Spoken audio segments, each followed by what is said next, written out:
Jadi ada kesan gitu loh, ada kesan bahwa Fahru Rozi ini mendapat tekanan yang kuat dari 9 Habib yang disebut-sebut itu. Nah, kalau ini benar ya, udahlah selesai. Hancurlah marwah PBNU. Hanya gara-gara 9 Habaib itu bisa mengatur PBNU, bisa mengatur PWNU, bisa mengatur PJNU, dan ranting-rantingnya di seluruh Indonesia. Terus ketua PBNU Gus Yahya Kolistakuf dikemanain, bro Fahru Rozi? Lo kemanain? Lo jangan begitu dong. Apa kata dunia? Assalamualaikum, Awi Kertapati di sini. Bertemu kembali dengan AWK Channel.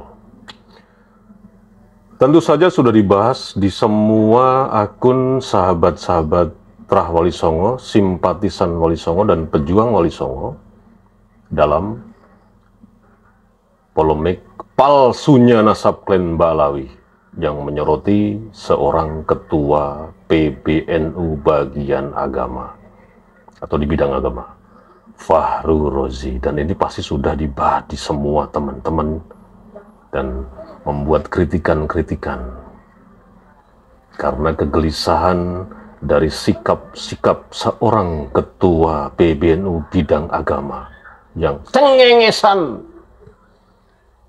Kabre, kabre.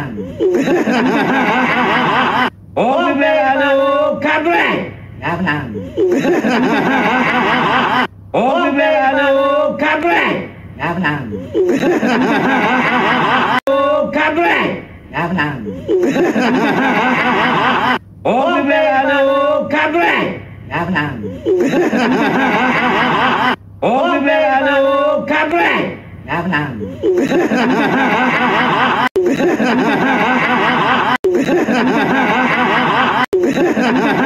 Diundang dalam satu channel TV pada suka, tapi kesannya itu menghakimi seorang kiai bernama Kiai Haji Imaduddin Al-Bantani. Bukan perdebatan yang diharap-harap. Mungkin saja Fahru Rozi ini mewakili organisasi besar Nahdlatul Ulama yang memang mau tidak mau terseret dalam polemik palsunya nasab klan Ba'alawi. Tapi ya, itulah, dari abad ke abad masyarakat Indonesia ini lebih mementingkan sebuah otoritas. Dan itu diincar secara tradisi turun-temurun dari orang tua ke anaknya. Ketika sekolah itu dapat gelar S1, S2, S3, S4, kemudian membidik atau mengincar sebuah jabatan. Kapasitas tidak penting. Karena yang terpenting adalah otoritas. Jadi, ketika orang punya otoritas, kapasitas itu tidak dipentingkan lagi. Dan itu pun yang dimintai oleh masyarakat Indonesia terhadap pemimpin-pemimpin yang terjadi dari mulai pemimpin RT, RW, dukuh, lurah, camat, bupati, gubernur, hingga presiden, bahkan apalagi orang-orang yang duduk di parlemen. Kapasitas tidak penting. Yang penting otoritas. Punya titel, gelar S1, S2, S3, Mercedes. Tapi itulah yang terjadi dari abad ke abad yang terjadi di Republik ini. Kita tidak membahas tentang itu. Yang kita bahas sekarang adalah Fahru Rozi kemarin diundang di TV pada suka, dan masyarakat menunggu-nunggu. Mungkin saja seorang Fahru Rozi ini bisa membuat pencerahan yang baru. Terlepas dia seorang pemimpin di PBNU, bidang agama. Tapi terlepas itu kita buang gelar-gelar itulah, jabatan-jabatan itulah. Anggap saja Fahru Rozi mewakili dirinya sendiri. Dan ini juga ditekankan dalam debat tersebut oleh Kiai Haji Maduddin. Fahru Rozi, Anda itu mewakili sebagai pribadi Anda atau sebagai ketua PBNU. Karena ini dibolak-balik terus sama Fahru Rozi. Diserang balik ke Kiai Haji Maduddin. Jangan bawa nama-nama NU. Berarti kalau jangan bawa nama-nama NU, dia sebagai apa? Kalau sebagai pribadi, ya sah-sah aja mau dibawa NU mau enggak. Tapi kalau dia sebagai seorang pemimpin, mewakili dirinya sebagai seorang pemimpin, ketua PBNU, ya memang dalam debat kemarin, dalam live kemarin ya, bukan debat ya, itu tidak ada nama PBNU di sini. Ya Fahru Rozi, seorang manusia biasa yang seperti kita-kita ini. Dan kenyataannya seperti apa? Dalam diskusi malam itu, seingat saya pukul 20.30, tanggal 18 atau 19 ya, bulan April. Intinya, Fahru Rozi tidak mewakili sebagai seorang yang mempunyai kapasitas. Kapasitas yang dia adalah jelas-jelas di sini, tertera di namanya, bergelar Profesor Doktor. Sampai teman saya yang di Makassar, itu sempat ngomel-ngomel dengan saya, karena menyaksikan diskusi yang diselenggarakan TV pada suka tersebut. Dan teman saya ini memang seperjuangan di sana. Karena di sana Habib tidak penting. Habib itu recehan di sana. Tidak seperti di wilayah Jawa. Dan seperti ini kurang lebih kalau dengan logat di sana ya. Begini kurang lebihnya. Beleng-beleng. Katanya mengaku ketua BBN. Tapi kenapa cengengesan ji? Dede sota. Kurang lebih ungkapan yang disampaikan pada saya, teman saya yang di Makassar itu seperti itu. Karena emosi sekali melihat Fahru Rozi diskusi yang disaksikan di publik dan tidak mewakili sebagai seorang pemimpin yang mempunyai kapasitas. Kan maunya kita, ya Anda punya otoritas sebagai ketua PBNU. Meskipun terlepas itu Anda sekarang mewakili diri Anda, tapi kan minimal Anda ini punya pengalaman sebagai leader. Artinya punya pengalaman, punya kapasitas, bagaimana public speaking di depan publik itu ketika menghadapi persoalan-persoalan seperti ini, apalagi yang dibahas masalah di TV pada sebuah live waktu itu, bertema mau suruh menghentikan polemik nasab klan Ba'alawi. Dan ini sebetulnya judulnya juga saya kurang tertarik. Tapi lebih kepada judulnya adalah bagaimana seorang pemimpin ketua PBNU menanggapi polemik nasab klan Ba'alawi. Judulnya harus itu. Artinya dia sebagai pribadi atau sebagai ketua PBNU itu punya kapasitas bagaimana memberikan kebijakan-kebijakan dari narasi-narasinya. Bukan malah cengenges, belgedes. Itu. Katanya bergelar doktor profesor, tapi kenapa public speaking Anda, Fahru Rozi, kok seperti itu? Gitu loh. Dan saya sudah membuat satu tulisan yang sudah saya kasih ke admin di sebuah website, dan ini saya bacakan. Ada 8 poin yang dalam diskusi TV pada suka pada tanggal 18 April 2024, Fahru Rozi ini membuat 8 diksi yang dinarasikan di live pada suka bersama Kiai Haji Maduddin yang dipandu oleh Mas Yusuf sebagai moderator. Fahru Rozi itu menggiring tesis Kiai Haji Maduddin sebagai media pemecah belah umat Islam. Itu yang pertama. Soalnya nanti yang berikutnya ada pertanyaan-pertanyaan yang saya tulis juga. Kemudian yang kedua, Fahru Rozi klaim bahwa tesis Kiai Haji Madudin sebagai pemicu adanya caci maki dari masyarakat kepada habaib yang mengeneralisir semua habaib yang ada di Indonesia itu berkelakuan bejat, suka selangkangan, pemalsu kuburan, pembelokan sejarah perjuangan kemerdekaan, dan penceramah kurofat. Yang ketiga, bahwa tesis Kiai Haji Madudin menurut Fahru Rozi tidak layak dibicarakan di kampung-kampung, majelis taklim, atau pengajian rutinan. Kemudian yang keempat, Fahru Rozi bahwa Kiai Haji Madudin selama melakukan safari atas tesisnya menggunakan simbol-simbol NU, posting tulisan-tulisan menggunakan portal RMI Banten. Kemudian yang kelima, Fahru Rozi klaim ada 9 habaib sebagai pengurus struktural PBNU. Tulisan saya ini nanti akan saya cantumkan linknya di deskripsi. Kemudian yang berikutnya, fakta peristiwa di akar rumput yang memicu amarah warga Nahdliyin sebagai contoh, tweetnya Faisal Assegaf yang menghina Ketua PBNU, Gus Yahya Khalil Stakuf, dan Rizik Syihab menghina Gus Dur yang diuraikan oleh Kiai Haji Madudin justru dianulir oleh Fahru Rozi.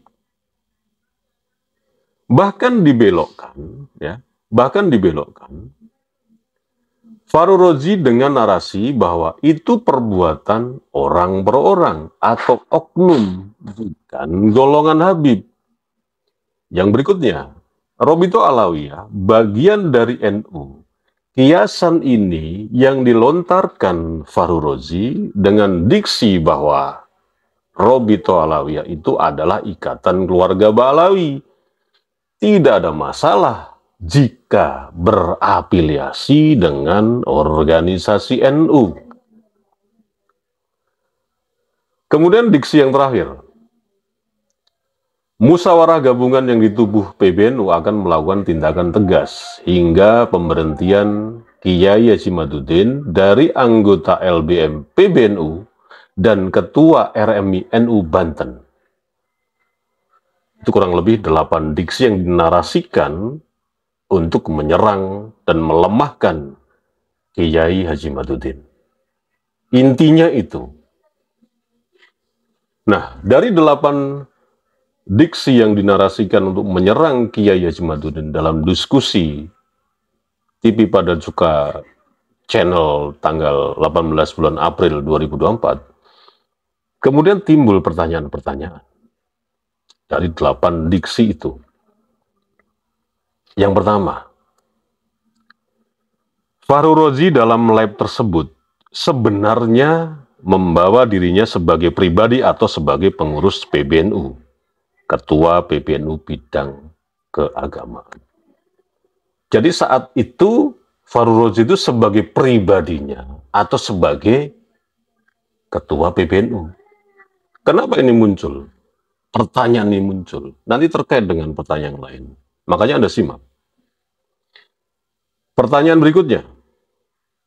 Kalimat pemecah belah umat Islam yang disampaikan Fahru Rozi dengan mimik cengengesan sebagai efek dari tesis Kiai Haji Madudin, fakta peristiwanya apa?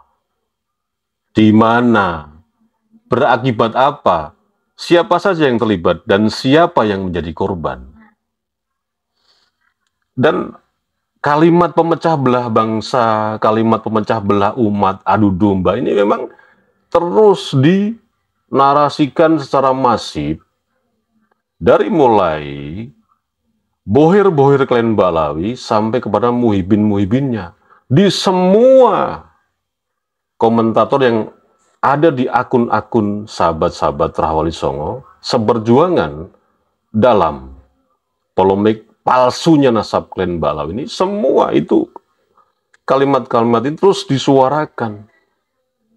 Sampai juga kepada si Farul Rozi mengatakan yang sama. Tapi sekarang coba Anda buktikan. Kalau tesis Kiai Haji Madudin ini sebagai pemecah belah umat Islam, ya, sebagai pembentur-benturan antara habaib dan kiai, ulama, dan lain sebagainya lah ya, seperti yang diksi-diksi yang disampaikan oleh Bohir dan para muibinnya itu. Coba Anda sajikan, Anda suguhkan fakta peristiwanya mana, kemudian berakibat apa, siapa yang terlibat dan siapa yang menjadi korban. Itu harus Anda cantumkan. Bukti, entah rekaman video, gitu, entah tulisan apa yang itu memang benar-benar kami ini sebagai Terah Wali Songo, simpatisan Wali Songo, perjuangan Wali Songo ini membuat konten-konten tentang yang terkait dengan klan Balawi ini sebagai konten pemecah belah umat. Sekarang umat mana yang terpecah belah gitu loh. Kalau umat daripada NU, Nahdlin, sekarang terpecah belahnya di wilayah mana? Siapa orangnya, berapa orangnya, dan siapa korbannya? Sementara dari Anda sendiri, ya, dari Anda sendiri, dari yang terafiliasi dengan Farul Rozi, itu melakukan banyak persekusi, dari mulai persekusi Gus Fuad Pleret, persekusi Mbah Badoy, dan persekusi yang kemarin terjadi kepada Kori. Meskipun tanda tanya, apakah itu memang persekusi beneran dari Bahar Demit atau cuma settingan. Tapi intinya, pemecah belahnya yang mana dari tesis Kiai Haji Madudin itu, Anda nggak bisa menyuguhkan bukti, fakta peristiwa, bahkan fakta hukumnya. Anda nggak bisa, Farul Rozi. Kemudian, pertanyaan berikutnya. Jika tesis Kiai Haji Madudin tidak layak dibicarakan di kampung-kampung, seperti majelis taklim atau pengajian, yang dikatakan oleh Farul Rozi. Nah, Anda, Farul Rozi yang terhormat, urgensinya apa Anda ini kepada Kiai Haji Madudin yang sudah keroyo-royo melakukan safari dan penetrasi mengenai tesisnya? Anda ini sebagai apa? Sebagai ketua PBNU. Nah, katanya PBNU tidak mau cawe-cawe dan tidak mau terlibat dalam polemik nasab ini. Terus kenapa Anda atur-atur seorang Kiai Haji Madudin bahwa tesisnya itu ngapain dibawa ke majelis-majelis taklim? Istilahnya Anda sebutkan itu istilahnya kenapa diecer? Itu kan penghinaan sebetulnya. Pelecehan itu. Tapi Anda ngomong tanpa beban gitu loh. Nah, kembali kepada Farul Rozi. Apa urgensinya Farul Rozi merintah kayak begitu ke Kiai Haji Madudin? Apakah dia stakeholder dari Perkumpulan Peneliti Nasab Indonesia, si Farul Rozi ini, sehingga dia bisa membuat regulasi bahwa sebuah tesis wajib dibicarakan di kampus-kampus kalangan akademisi? Emang Farul Rozi ini jadi apa gitu loh? Kok ngatur-ngatur, sekali lagi ngatur-ngatur Kiai Haji Madudin sebagai stakeholder, akhirnya bisa membuat regulasi bahwa semua tesis yang mengenai nasab klan Balawi ini harus dibicarakan di kampus-kampus. Urgensinya apa? Dul. Kemudian, yang berikutnya. Jikalau nakobah dunia seperti negara-negara dataran Arab mengaku nasab klan Balawi sebagai dzurriyyah Rasulullah, seperti pernyataan Anda, Farul Rozi, kenapa yayasan pengepul nasab bernama RA itu hanya di Indonesia? Anda juga nggak bisa menjawab. Jawabannya cuma, saya sudah bertemu dengan nakobah-nakobah dunia, Mesir, Iran, Yordania, Maroko, dan semua negara-negara itu sudah mengakui kesohyan klan Balawi sebagai dzurriyyat Rasulullah. Negara ini siapa gitu loh yang mewakili, yang Anda sebutkan bahwa negara tersebut itu sudah mensohikan nasab klan Balawi sebagai dzurriyyat Rasul. Ini negara ini siapa yang muncul gitu loh, yang mewakili? Orang atau siapa? Atau organisasi?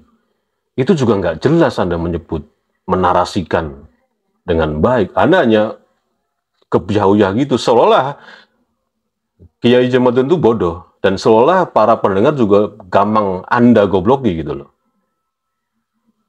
Kemudian, jika Kiai Haji Madudin melanggar etik PBNU dengan menggunakan simbol-simbol NU ketika berceramah membahas tesisnya, kenapa tidak dari dulu PBNU melakukan tindakan tegas kepada Kiai Haji Madudin? Terutama nih ya, terutama seorang ketua umum PBNU, Gus Yahya Khalil Stakuf, yang tempo hari, mungkin sudah 6 bulan yang lalu, membuat pernyataan bahwa nasab klan Balawi sikapnya adalah husnudon, tidak suuzon, tapi husnudon, berprasangka baik. Cuman itu pernyataannya.